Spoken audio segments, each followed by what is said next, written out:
If you've got drama in your life and you'd like to know how to avoid that drama, well, this video is for you. I'm going to be sharing the 4 things you need to know about how to avoid drama and live in a stress-free way. If you're new here, my name is Matthew, and my goal is to spark you to think differently so you can create new possibilities for yourself in your life.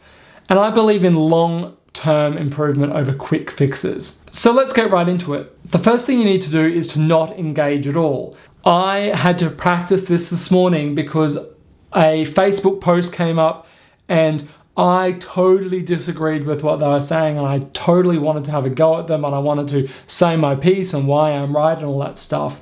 And I had to really hold myself back and go, is this really what I want? Because if I do this, if I reply here, it's going to create drama, it's going to create a whole big hoo-ha, and it's not going to actually make a difference. What can I do that can make a difference is a question I can ask, and if the answer is nothing, then I really need to drop it unless I want to get involved in a whole drama saga.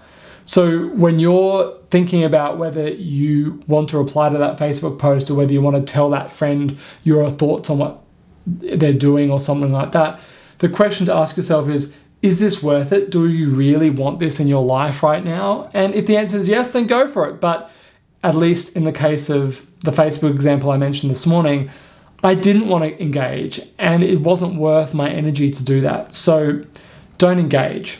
The next thing you need to ask yourself is, whose business is this situation? Is this your business? Because if it is, then you can do something about that and that doesn't create drama. But as soon as you get into anyone else's business, you are churning the drama wheel. You're churning that cycle of creating problems. And the best way to know if it's your business is if you can take one action and it will resolve the situation or significantly reduce the situation, then it's probably your business.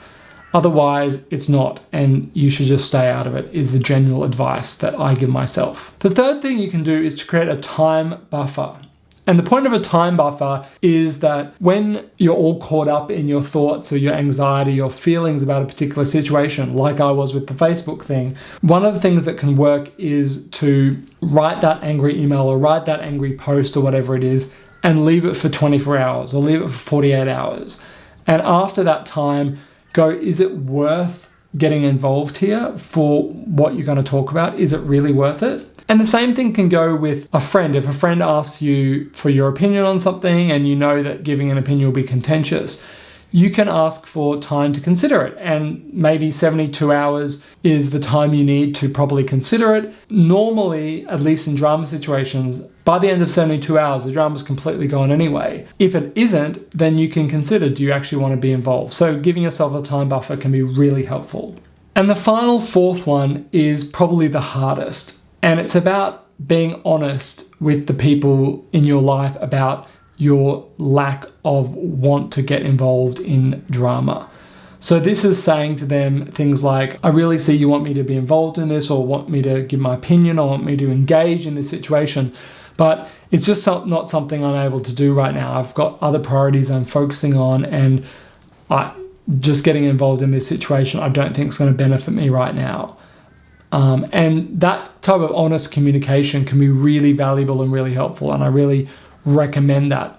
It can be hard being that honest with people. The way I manage those situations is consider some ways I can say it. I might even rehearse a few different options so that when I go into this situation, I have a few options I can pick from based on what's needed from me. There's one more bonus tip I have, and that's to do a reflective practice. If you do a reflective practice where you're writing down your thoughts or how you're experiencing the world on a regular basis, what that's going to do is that's going to allow you to create more mental space so that when you do find yourself in a situation where you need to make a choice to engage in drama or to not engage, that will help you create more mental space, and that will support you in your choices moving forward. If this has been helpful to you and you'd like to hear more from me, please sign up for my email newsletter. There's a link to that in the description below. And until next time, the journey continues.